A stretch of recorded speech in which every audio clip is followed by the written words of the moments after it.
Em nome de Jesus. Mais uma vez, paz de Cristo. Pega a sua Bíblia, por favor, e abra em João, capítulo 4. Faça esse favor. João, capítulo 4, verso 46 em diante.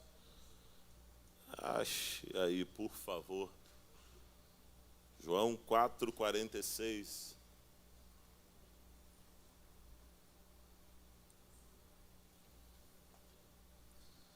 Se for possível, coloca a imagenzinha do livro, por favor, lá embaixo. Coloca aí, senão eu acabo esquecendo. Lá no final, se você quiser, eu trouxe alguns livros, né? O primeiro deles é o Vencendo a Rejeição. Quem já foi rejeitado em algum momento da vida? Pouca gente, né? Jesus. Alguém já olhou para você e falou, não fui com a tua cara?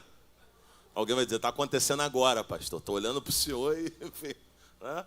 Eu falo um pouquinho da história de Davi nesse livro. Nem sempre Davi foi aplaudido.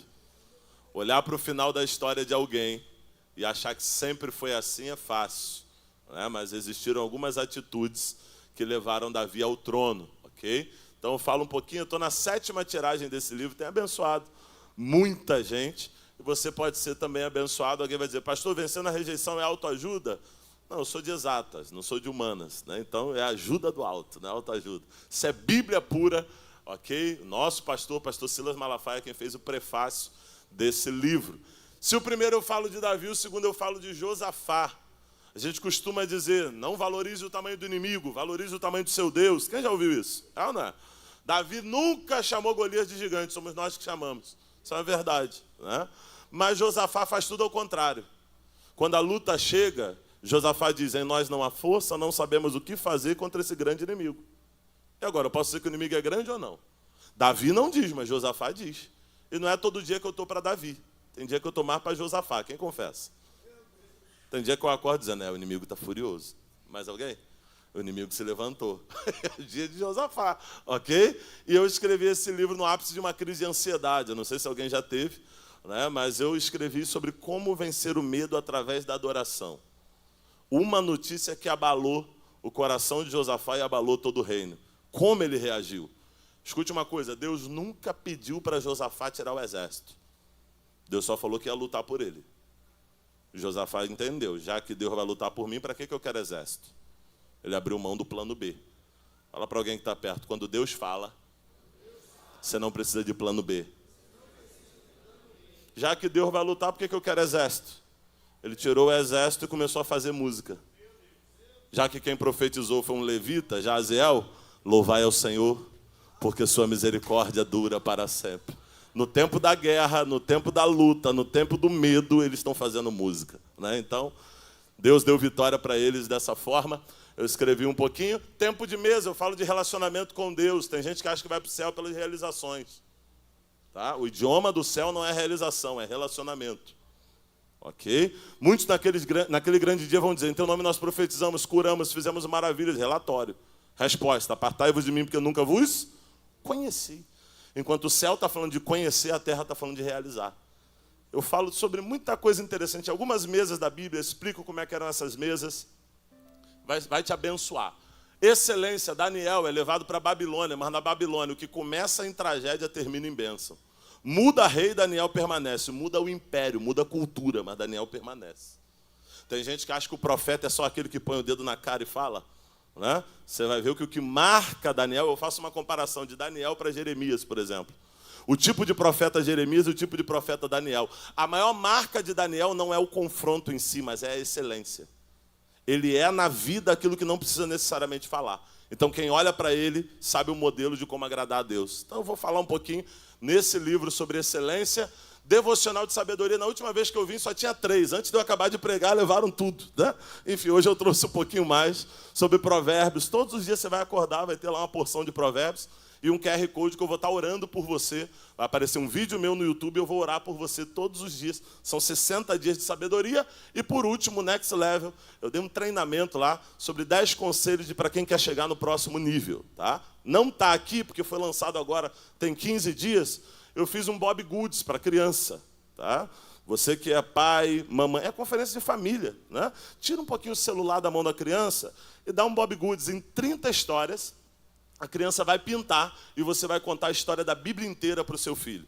Então, são 30 histórias para ela pintar e você conta a Bíblia inteira. O teu filho vai poder dizer, eu li e pintei a Bíblia inteira, ok? 30 dias vai te ajudar, vai te abençoar e você vai ter o coração tranquilo dizendo, não estou dando só tecnologia para o meu filho, estou dando palavra também para que ele possa crescer.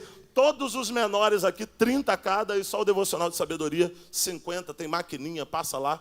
No final que eu vou dar uma dedicatória para você, não é possível que você não achou. João capítulo 4, quem achou, dá um glória a Deus aí, gente. Diz assim, verso 46. Mais uma vez, ele visitou Caná da Galileia, onde tinha transformado água em vinho. Havia ali um oficial do rei, ou oficial real, cujo filho estava doente em Cafarnaum. Quando ouviu falar que Jesus tinha vindo da Judéia e chegado a Galileia, procurou-o e pediu-lhe que fosse curar seu filho que estava à beira da morte.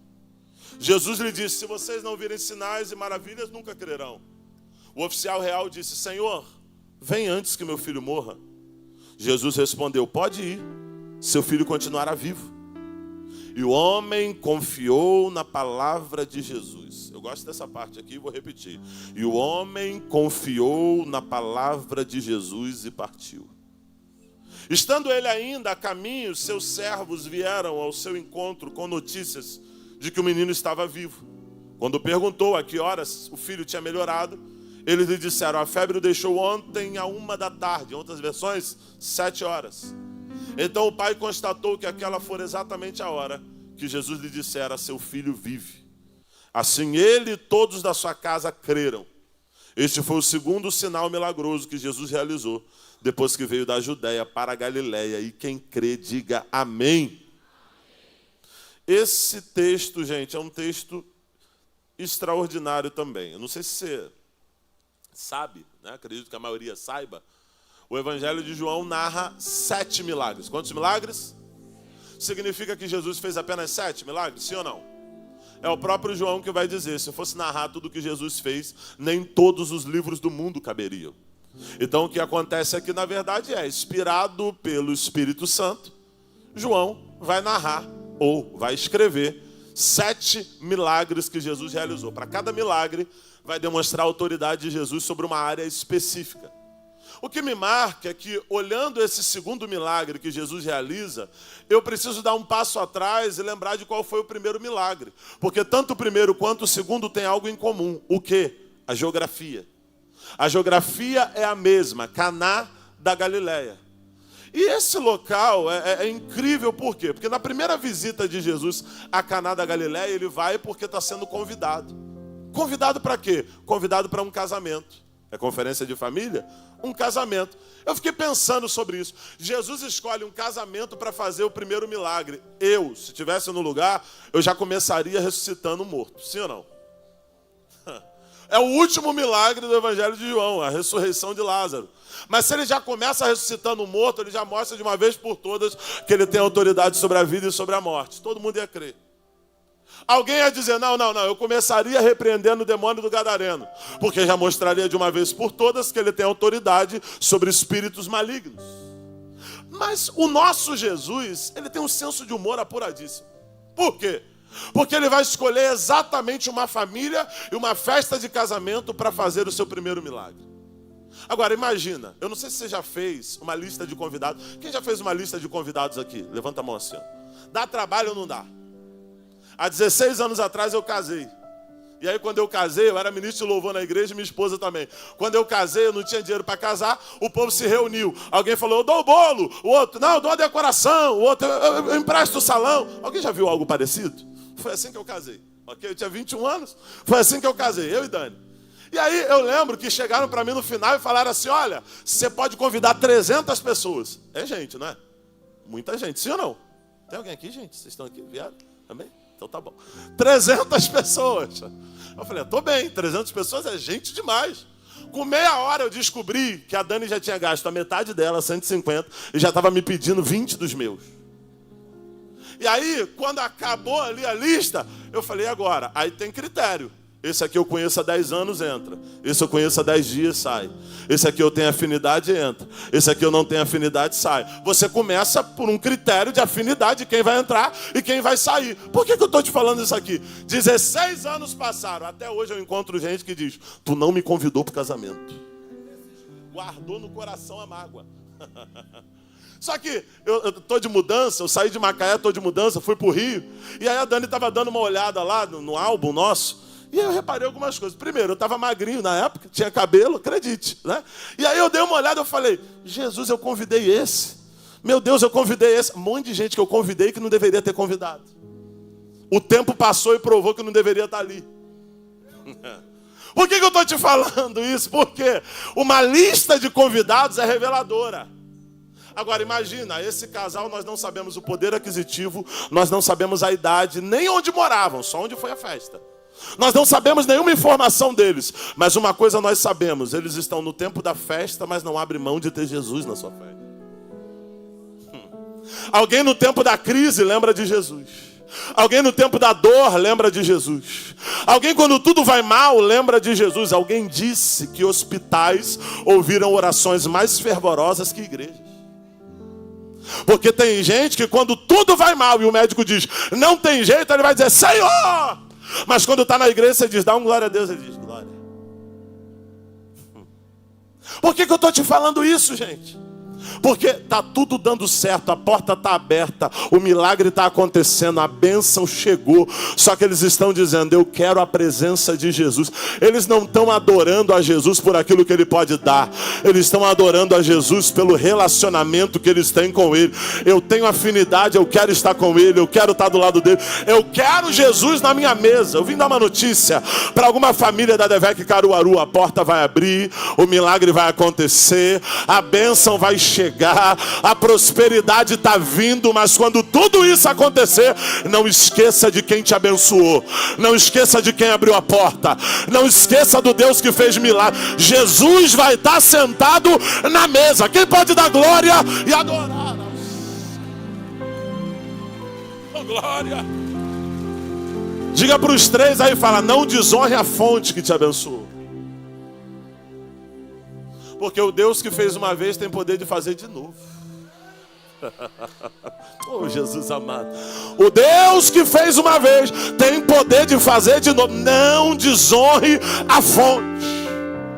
Oh, glória. Jesus é convidado. Aí você fala, pastor, mas chamar Jesus quando precisa é um problema? Claro que não. É Jeremias que vai dizer, clama a mim, responder-te-ei, anunciar-te-ei coisas grandes e firmes que não sabes. O que ele está dizendo é, quando precisar, é só chamar que eu vou socorrer.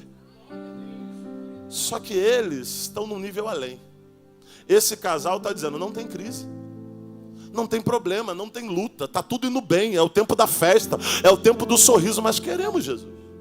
Um outro detalhe, eu não sei se você reparou, mas o primeiro milagre de Jesus vai acontecer no casamento. Até Jesus ser convidado, nunca tinha feito um milagre.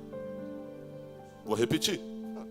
O primeiro milagre de Jesus vai acontecer no casamento. O Jesus que eles estão convidando não é o Jesus que multiplica, não é o Jesus que transforma água em vinho, não é o Jesus que faz milagre, não. O Jesus que eles estão convidando é o Jesus que relaciona. Tem alguém aqui, gente? Se até ali nunca tinha feito milagre, eles não estão convidando por interesse, eles estão convidando por amizade.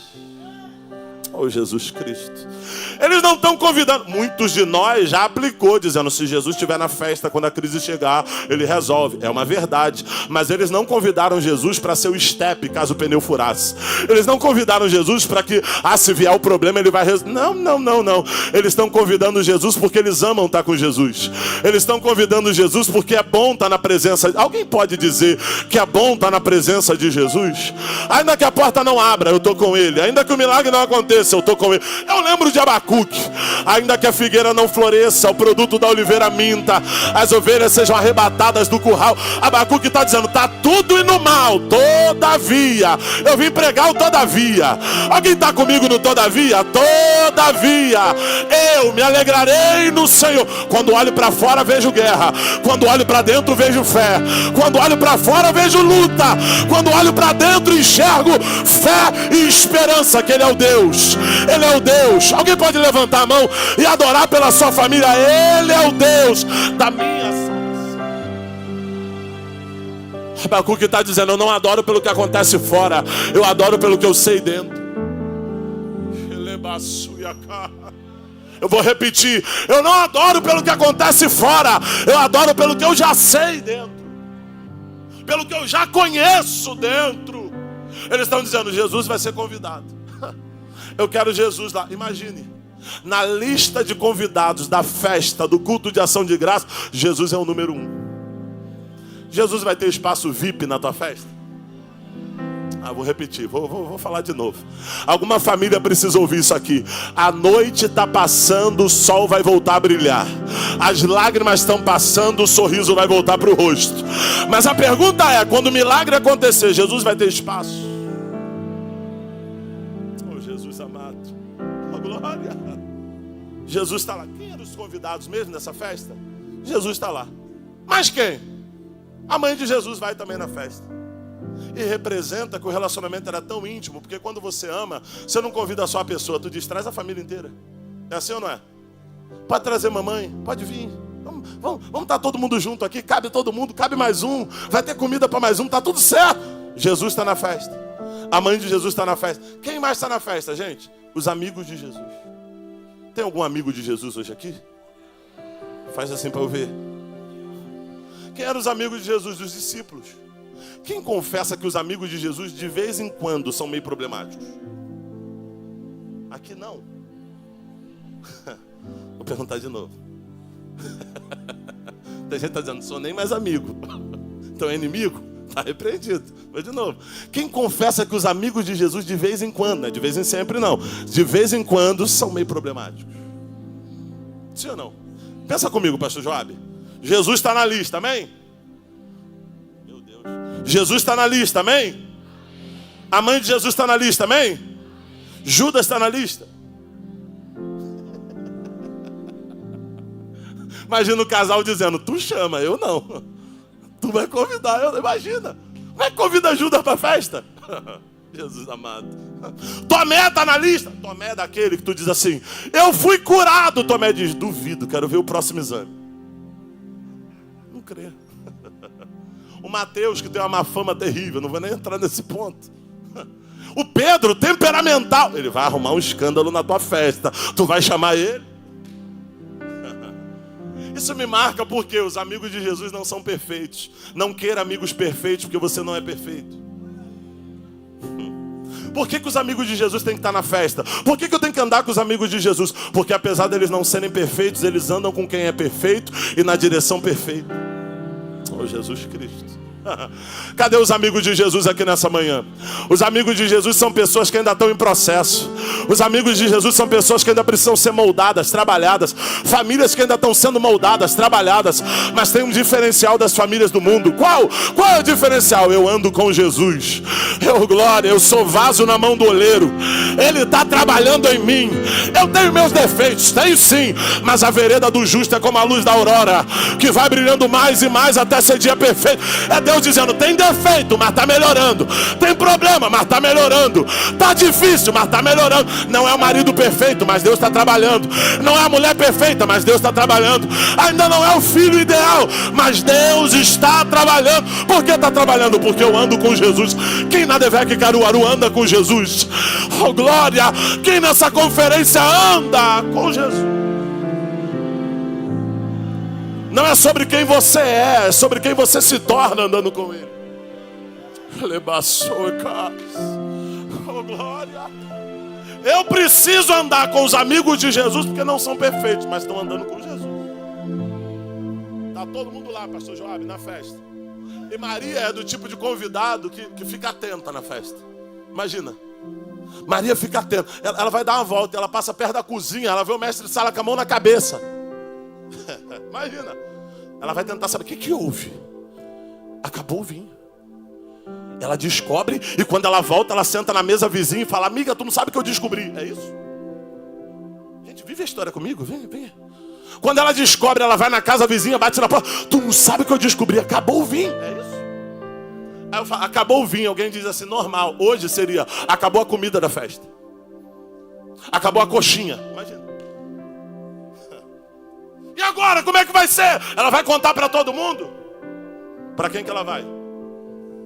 Vamos conversar? Para quem que ela vai? Para quem que ela vai conversar quando ela descobre que acabou o vinho? Que Deus levante gente como Maria. Que Deus levante gente como essa mulher na nossa vida. Que quando descobrirem os problemas da cozinha, não vão contar para Caruaru inteiro. Que quando descobrirem os problemas da nossa história, vão para o joelho, levar para Jesus e dizer: Jesus, ajude ele. Jesus, ajude o casamento dela. Jesus, ajuda ela com os filhos. Deus está levantando intercessores nessa casa, que quando descobrirem os problemas, vão para o joelho, vão falar com Jesus.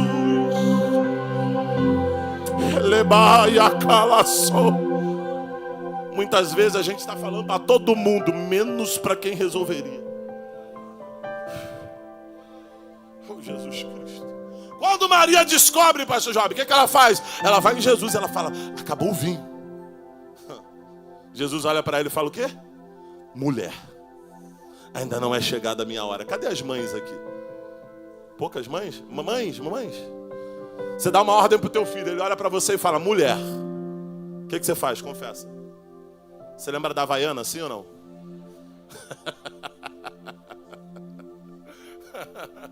Na minha opinião, o que está acontecendo aqui é um milagre. Vou repetir. Na minha opinião, o que está acontecendo aqui é um milagre. Antes de qualquer transformação, o milagre acontece aqui. Porque quando ela fala: acabou o vinho, ele diz: mulher, ainda não é chegada a minha hora. Quem está falando com ela não é mais o menino da estrebaria. Eu vou repetir. Quando ela vai para falar com o filho, mas quem responde ela é o dono do universo. Oh, Jesus Cristo. Ela vai falar com o filho, mas quem responde ela é o dono do tempo. Não chegou a minha hora. O dono do tempo se manifesta nessa casa para dizer: não vai chegar atrasado o que eu te prometi. Eu vou repetir. O dono do tempo se manifesta nessa casa para declarar: não vai chegar atrasado o que eu te prometi. Eu sou dono da tua história. Eu sou dono da tua vida. Eu tenho o controle de tudo. Não chegou a minha hora. O que está acontecendo ali é a manifestação da profecia do profeta Isaías, dizendo que ele seria o pai da eternidade. E o pai da eternidade está dizendo: eu tenho um tempo para agir, eu tenho uma hora para agir. A tua crise não movimenta o meu tempo, está debaixo do meu controle. Calma. Toque alguém e fala: calma teu coração. Vai, fala: calma teu coração. O dono do tempo vai agir na hora certa. Por favor, vai no meu ânimo, vai no meu ânimo. Seja profeta para alguém, fala: acalma a tua alma. Fala: o dono do tempo vai agir.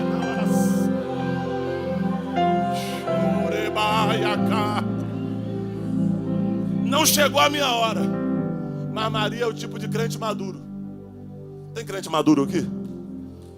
Ela poderia dizer: que resposta é essa? Irmão, a gente gosta do profeta que diz: chegou a hora, sim ou não? Imagina, o profeta vem marchando na tua direção e fala: chegou o tempo de viver milagre. A gente gosta. Mas o profeta que diz: Deus está mandando tu esperar, que não vai ser agora. Se ela corre em Jesus, é porque ela acredita que tem solução. Quando ela vai, ela diz: acabou o vinho. Ele diz: não chegou a hora. Mas crente maduro não fica abatido com a resposta de Jesus. Oh, glória. Crente maduro recebe uma resposta: não chegou a minha hora. E vira e dá ordem: façam tudo o que ele mandar. Vamos voltar para a festa. Tu vai numa festa de convidado e dá ordem na festa? Imagina, tu vai de convidado. O pastor Joab faz uma festa, te convida, imagina. Você chega lá e começa: ô garçom, você sai daqui. Ou você, vai para lá. Você faz isso? Como é que Maria foi convidada para uma festa, dando ordem na festa que não é dela?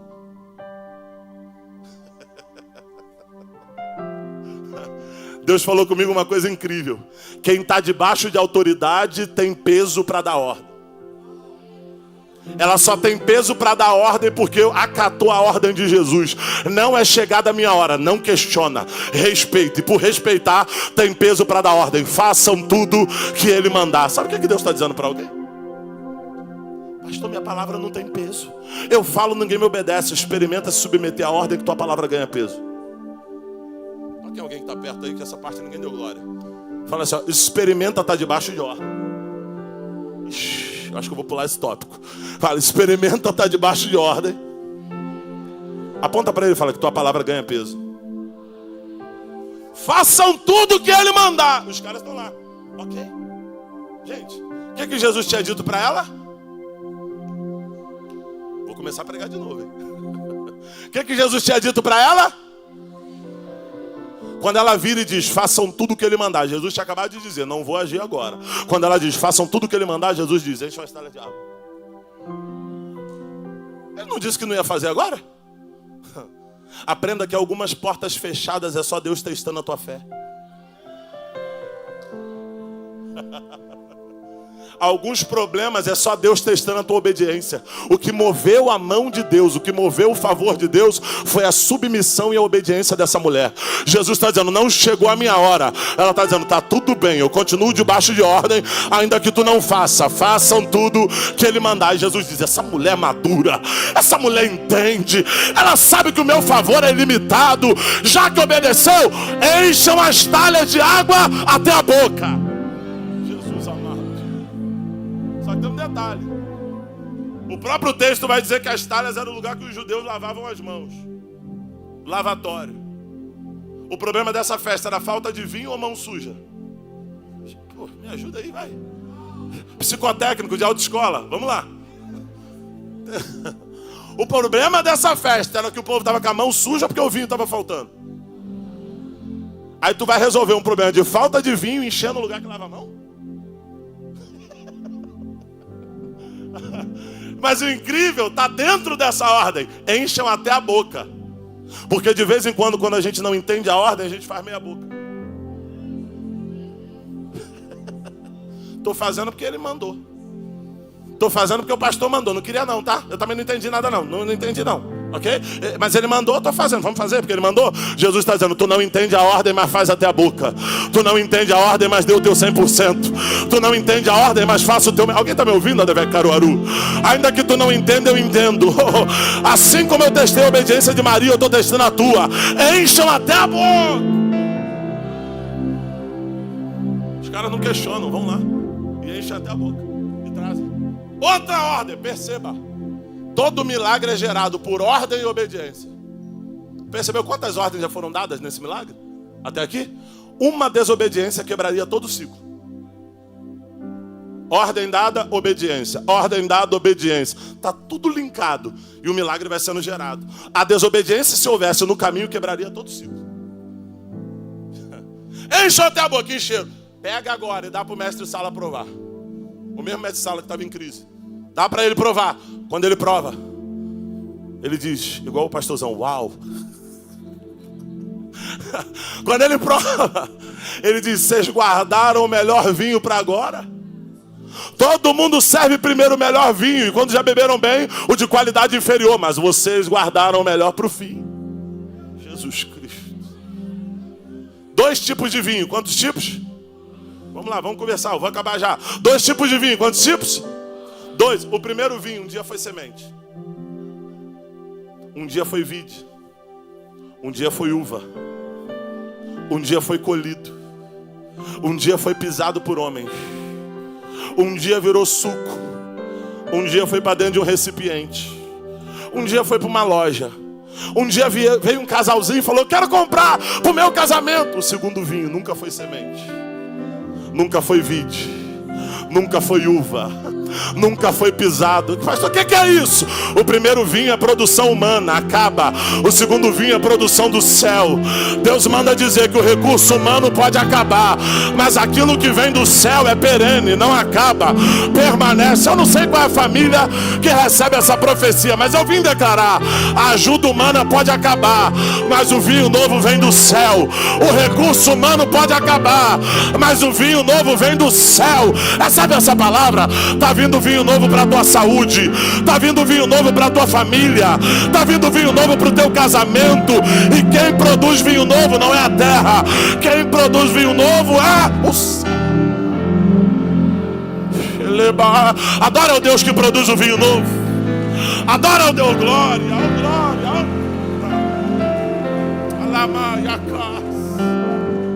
Mas para o vinho novo ser gerado, o primeiro vinho tem que acabar.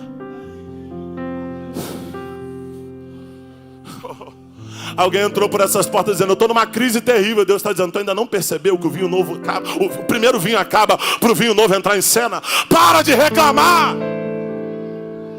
Para de reclamar e dizer que é abandono aquilo que é Deus gerando vinho novo. Vou repetir: para de dizer que é abandono aquilo que é Deus movimentando para gerar o vinho novo. Oh, glória.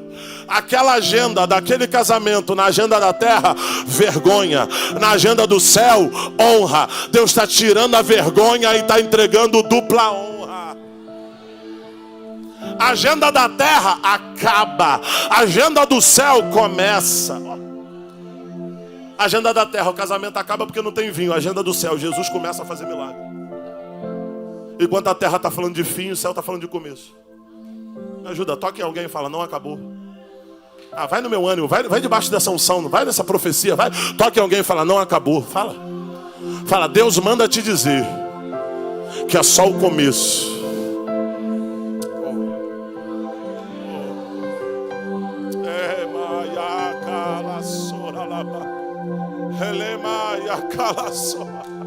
Eu sinto graça de Deus aqui. Adora porque gera o vinho novo enquanto tu adora. Adora porque Ele derrama o vinho novo sobre a tua casa. Adora porque enquanto tu adora, o vinho novo vem. Adora. Mas não quer me ajudar, pastor? Não tem problema. O primeiro vinho acaba, o vinho novo vem. Mas não quer abrir a porta, pastor? Calma. O primeiro vinho acaba, o vinho novo vem. A festa de casamento acaba em sucesso. Imagina, Jesus indo embora. Tchau, gente. Imagina. Aí o texto que nós lemos, eu termino onde comecei. Alguém disse: tu leu o segundo e pregou o primeiro? Calma. Agora, calma.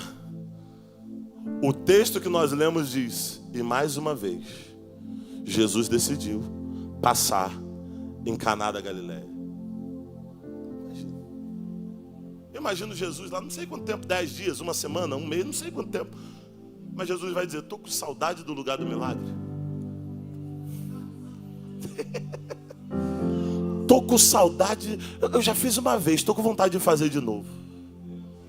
Alguém tem testemunho do passado para contar? Eu vim lá do Rio com uma profecia. O Deus que fez no passado está com desejo de fazer de novo. Assim diz o Eterno. O Deus que proveu no passado manda te dizer: eu vou prover de novo. O Deus que curou, eu sinto graça de Deus. O Deus que curou no passado vai curar de novo. O Deus que libertou, sabe aquela cadeia que caiu?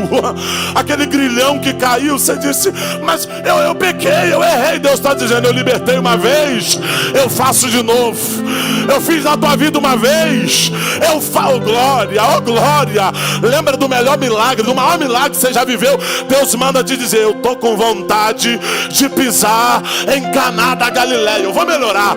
Eu estou com vontade de passar na Devec Caruaru e fazer milagre grande.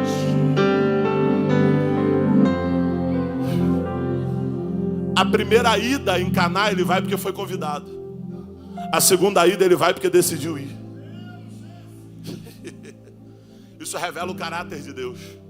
A gente costuma dizer: Deus é um Deus que reage também, mas não somente. Preciso que alguém entenda isso aqui. Deus é um Deus. Não resuma Deus a uma força de reação. Alguém está me ouvindo aqui? Porque na primeira ida ele vai porque alguém chamou. Na segunda ida ninguém chamou. Ele está dizendo, eu decidi. Porque antes de tu fazer qualquer coisa, ele já estava criando. No princípio criou Deus. Tu nem existia, ele já estava criando. Tu nem existia, ele já estava movendo. Criou céus e terra. É o Deus que age primeiro, é o Deus que faz primeiro. É o Deus que mesmo que eu não tenha força, não tenha capacidade, ele está dizendo, eu te tomo pela tua mão direita e digo, não temas, não temas. Alguém está dizendo, se ele reage, eu não tenho força, fica tudo parado. É o Deus que quando Lázaro não tinha mais força, não tinha mais vida, ele brada lá de fora dizendo, Lázaro, venha para fora. Não tinha vida, não tinha fôlego em Lázaro, mas o Deus que age está visitando Lázaro e dizendo, sai para fora. Sonhos que estavam mortos, venham para fora. Casamento que estava morto, venha para fora. O Deus que age, eu vou repetir, o Deus que age, eu falo pela terceira, o Deus que age se manifesta nessa casa, sobre a tua vida, sobre tua família, sobre os teus negócios. Alguém pega a profecia para dar o maior brado de glória pelo Deus que age.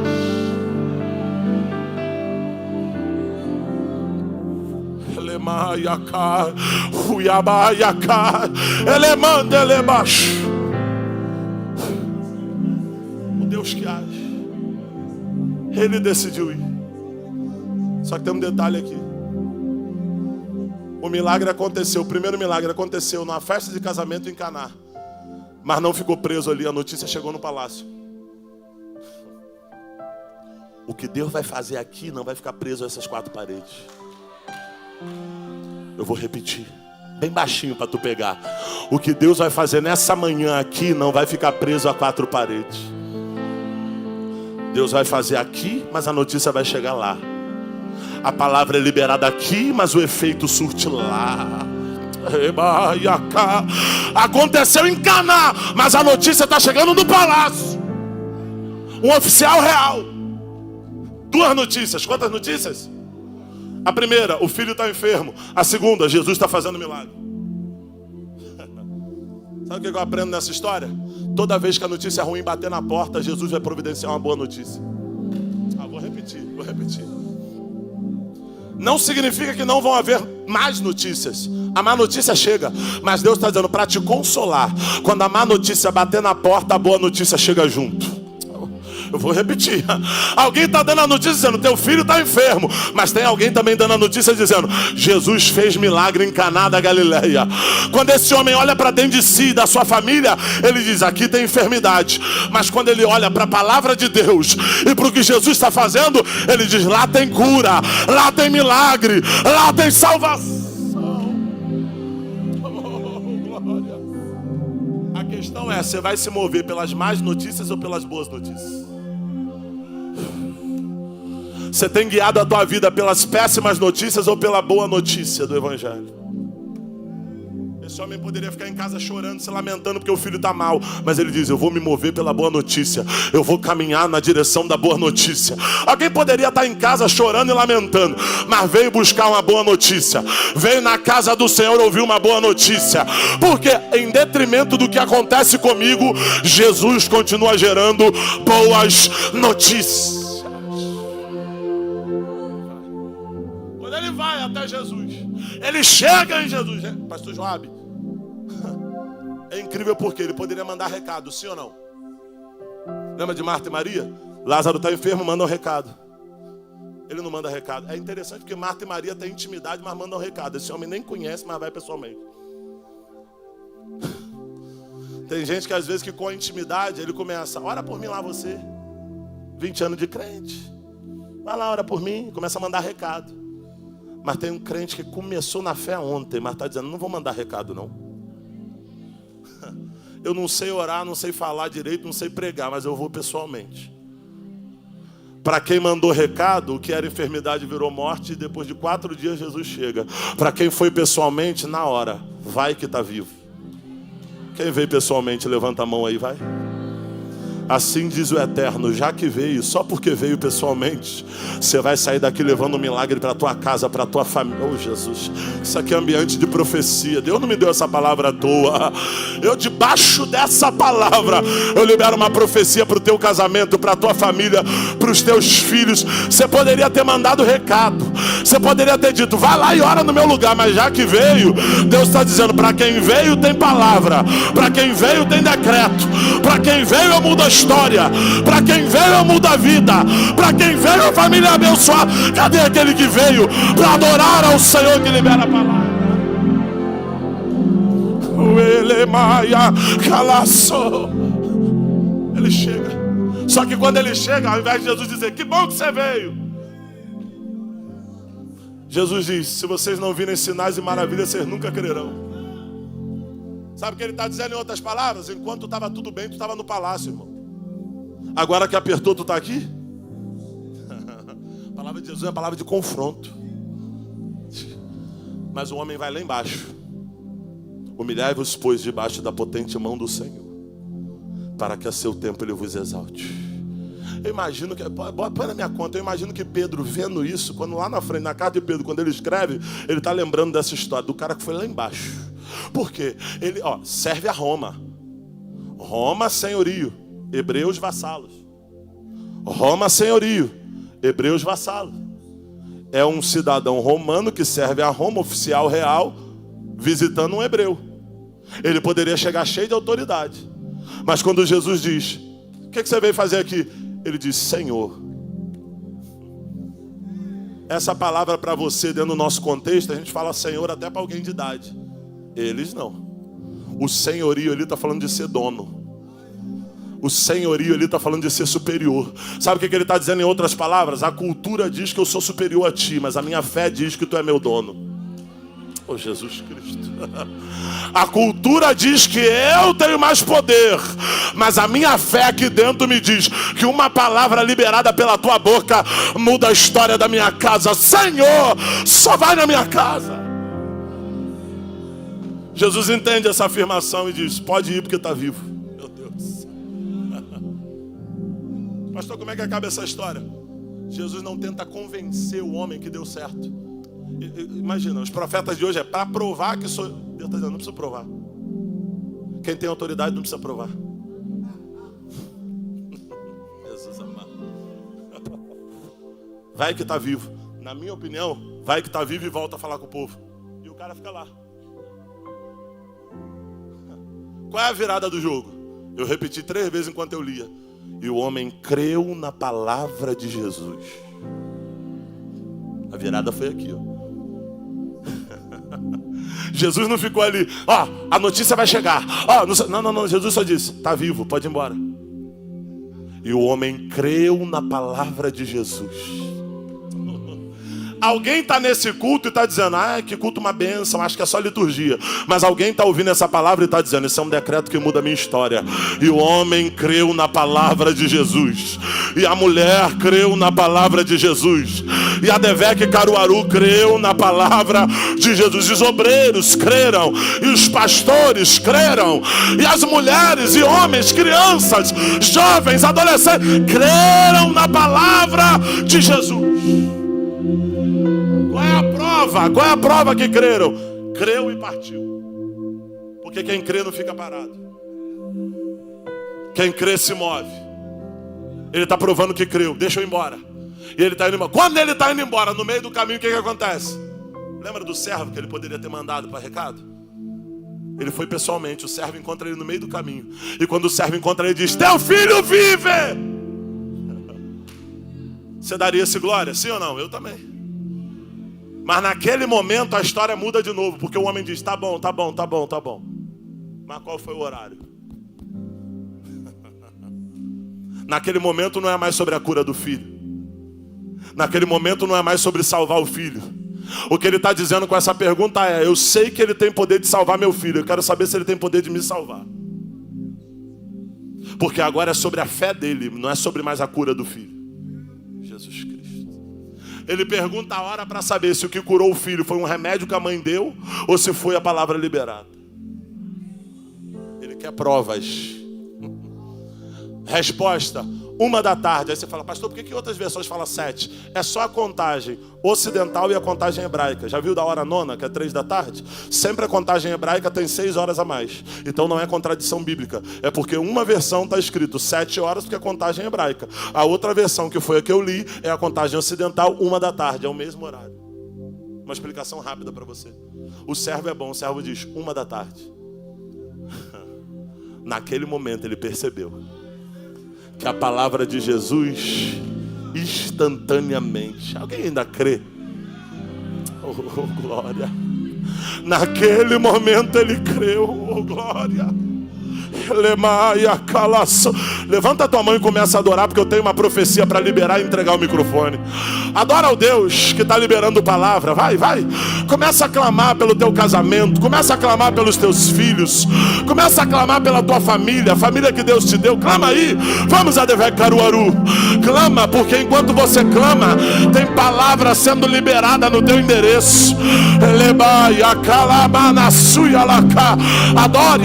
Adore, porque enquanto tu adora, enquanto tu se submete, a palavra alcança a tua casa, a palavra alcança o teu casamento, a palavra alcança a tua saúde.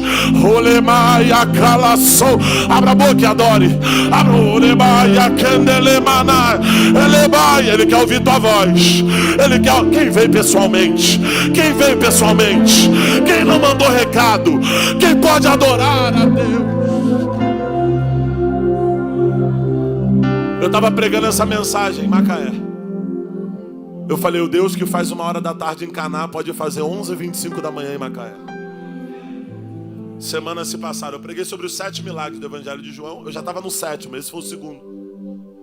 Meu líder de homem chega com a filha de mão dada e diz, pastor, aqui ó, 11h25. Falei, o que é isso? Eu não lembrava. O que é isso? O Senhor liberou uma palavra, meu WhatsApp tocou. Minha filha estava fugida de casa há 3 anos, uma menina de 25 anos. 3 anos que eu não falo com a minha filha. Naquele dia ela mandou uma mensagem dizendo, pai, me deu uma saudade do nada. Resumindo, ela foi em Macaé, conversou com o pai, voltou para casa, está lá na igreja servindo de obreira. 3 anos. Jesus amado. Eu estava pregando na igreja de Natal. Tem 10 dias. Eu falei, o Deus que fez 1h em Caná, o Deus que fez 11h25 em Macaé, é o Deus que vai fazer 9h10 da noite em Natal. No final do culto em Igapó, vem um obreiro com o celular na mão dizendo, eu fui transferido, pastor, acabei de receber a mensagem. Porque o Deus que fez 11h25 em Macaé, 1h em Caná da Galileia, fez 9h10 da noite em Igapó. Eu não sei se alguém crê que essa profecia serve para Caruaru. Lá vai então. Eu não sei qual é a área que tu precisa, mas Deus manda te dizer 11h58 da manhã. Assim diz o Eterno nessa casa. Eu fiz 1h em Caná da Galileia, fiz 11h25 da manhã em Macaé, fiz 9h10 da noite em Igapó. 11h58 eu visito Caruaru para liberar cura para quem precisa de um milagre, para liberar transformação para quem precisa, para liberar restauração. Glória. Eu apresento a tua família nas mãos do Senhor, e o mesmo Deus que mudou a história desse homem é o Deus que visita hoje, não é amanhã não, hoje, a tua casa. Quem pega